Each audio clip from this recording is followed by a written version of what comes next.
Robert, let's start with you. I mean, do you think the Prince has a right, as Clarence House says? He's not an elected politician in this country, is he?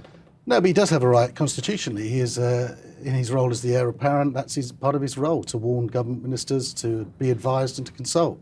There's nothing wrong in what he's doing. If he didn't do it, I think we should be here discussing that.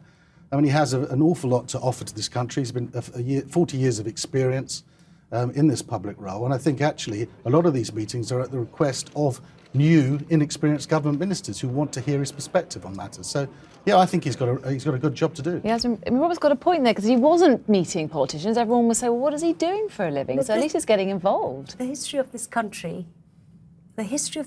ensured that politics and royalty would be kept apart because of all that happened in the past. The legitimacy of the prince comes from his birthright. We understood when we got rid of the hereditary peers that they should have no part to play in political lawmaking. What the prince does in public is great. He makes these wonderful speeches. I think that's great.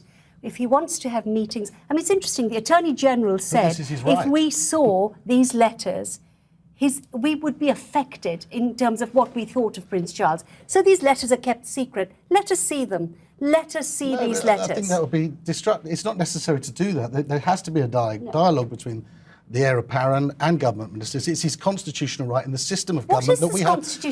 But in the system of government we have, which is a constitutional democracy, of course that is what he has to do. We don't know what the Queen discusses with the Prime Ministers on a private meeting.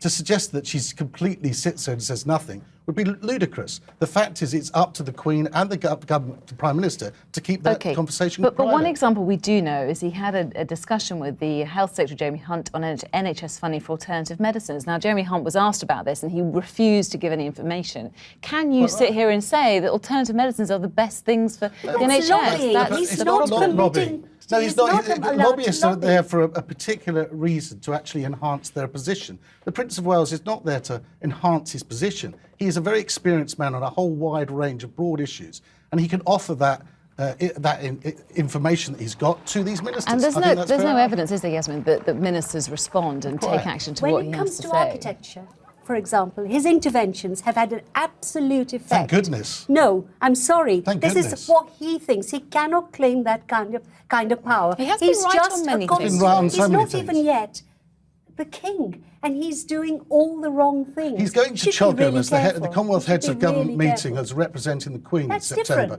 He's going there. That shows you that he can't go there as a completely impotent person. Alternative medicine? He has to go and have if he wants to have a discussion with government ministers about any matters whatsoever, it is his constitutional right to do it. If you want to get rid of that position and change the constitution, do it. But the fact is that is his position. They should not be involved in lawmaking. Nonsense. You obviously don't understand the history. I'm sorry. That's what a constitutional monarch does. It's a titular head. No, actually, I read my history, sir. I know it very well. Right. So did I. So the huge amount of goodwill surrounding the royal family at the moment, is he in danger of putting his foot in it and disrupting that? I don't think so. I think this is a bit of a case of... for starters, Emma, all of these meetings were in the court circular. It's a bit of a non-starter story, this. It's been going around for so often that the Prince of Wales meddles in politics. He's actually doing his duty. Jasmine, would you like a meeting with Prince Charles? What would you talk about? I have met him.